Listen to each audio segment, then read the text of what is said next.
What's going on YouTube and Facebook, Xbox Live friends alike? This is going to be my Halo 5 Guardian update slash feedback video. So basically I'm just going to talk about things that I like, things that I dislike, and changes that I think need to be made immediately. So I want to start off by saying I do like the game as a whole, and I think there are a lot of changes that are going to bring Halo into the next generation.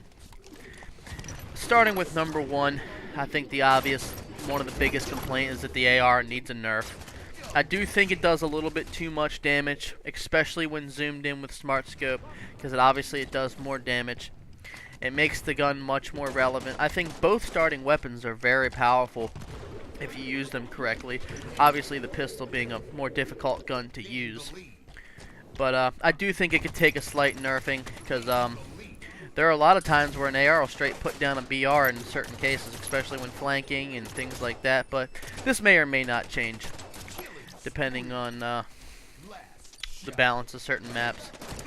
The second thing is the jitter on your screen when you have the sniper. For instance, you'll be scoped out trying to no-scope somebody, and they'll be peppering you down with AR, and it will cause your screen to rumble.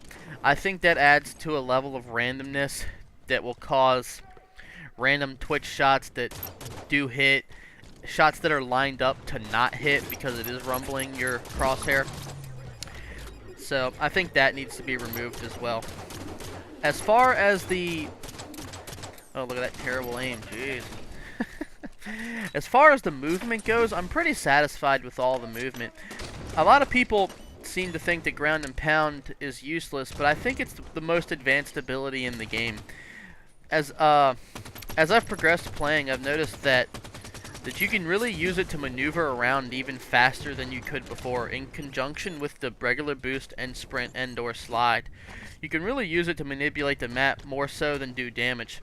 And also, if you have a higher position and there's a guy camping below you, you can ground and pound all the way down and kill him, even if you're in a pretty, small radius. So it does some pretty good area of effect damage. So I believe all the movement should stay the way it is. It's pretty well balanced. It adds a new pace to Halo that we haven't seen in a while. I think Reach had a similar pace with its sprint and roll abilities and things like that. And that was about the only good thing that came out of Reach was its pace. But like I said, as far as movement goes, I'm pretty satisfied. Third thing, the quality of the game. As in, the quality of the match that you're playing. Currently, right now, I'm Onyx 3, on the verge of hitting semi-pro. And I'm still not seeing too good a competition. And I notice when I'm winning a game pretty good, or even by 10 or 12 kills, that people are quitting out. I probably played 5 games in a row where I had someone on the enemy team quit out. That makes for a less enjoyable experience. I think there needs to be a penalty for people who quit out of competitive matches. And in every game that's taken serious in the esports community right now, Dota, League of Legends, Counter-Strike, I'm sure I'm missing a couple, there are penalties for quitting out. And there needs to be penalties for quitting out in this game as well. It really diminishes the experience and just makes you not really want to play. Because no one likes playing a 3-on-4 or a 2-on-4. It just gets boring. And I think it'll improve the quality of Halo once 343 starts punishing people for quitting out. Now I understand you have the issues with, oh, well, I disconnected. Well, that's not my problem, There are much more people who quit out than disconnect. Anyhow, moving on. Let's see. What else is there? The smart scope. At first I was pretty averse to it. And then I started to really enjoy it. I think it adds a layer of skill gap because you are getting pushed out of your scope when you get shot. So you really have to use it in proper opportunities such as flanking, getting the first shot, getting the upper hand. And I think Smart Scope is definitely going to add a layer of skill gap. And, oh yeah, AFK killing champion. I don't know how I died here. Anywho. So overall, I think the game is really fun, and there's only some minor tweaks that need to happen to make this game really good.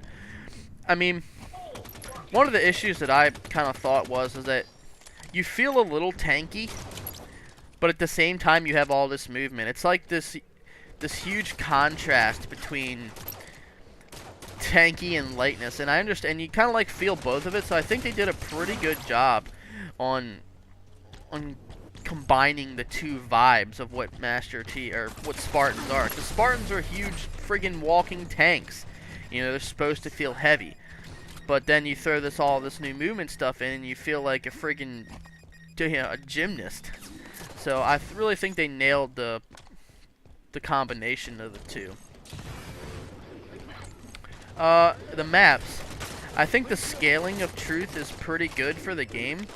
I think it allows for each weapon to shine in its specific category, unlike Empire, where the AR seems to be a little overpowered because of the tight quarters.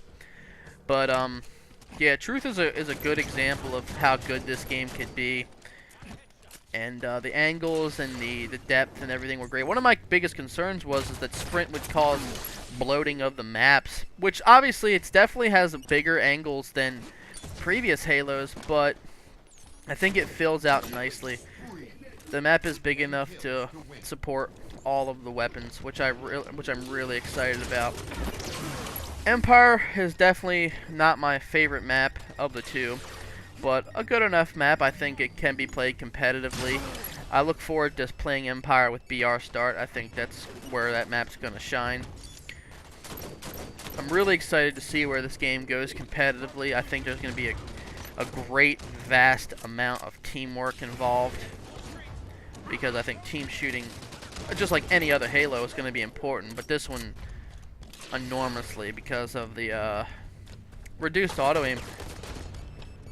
And with the reduced auto-aim, I think you have an opportunity to have the more skilled players step up and start to kind of carry again, which is a little bit contradictory of the teamwork thing, but I think when you have that reduced in auto-aim, you really give an opportunity to the more advanced players to put teams on their back and bring the return of individual skill back to Halo, which we haven't really seen in some time now. There's a little ground and pound for you, which I'm really excited about that. See where he ground and pounds me? He doesn't even hit me. He's like pretty far away from me and still kills me, so it's some pretty good proximity damage. I don't know if that's going to be in the end of the game or not, but pretty interesting mechanic for someone who's just hiding. My last thought is, if you're going to change Halo so much and try to advance it and evolve it, why not change the radar? Now I understand you can see, you know, elevation levels with the radar, whether they're below you or above you or on the same level, but I think that having a consistent radar really gums up the game at a higher level, because people become really campy, and it's just, I don't know, it diminishes the game experience for me.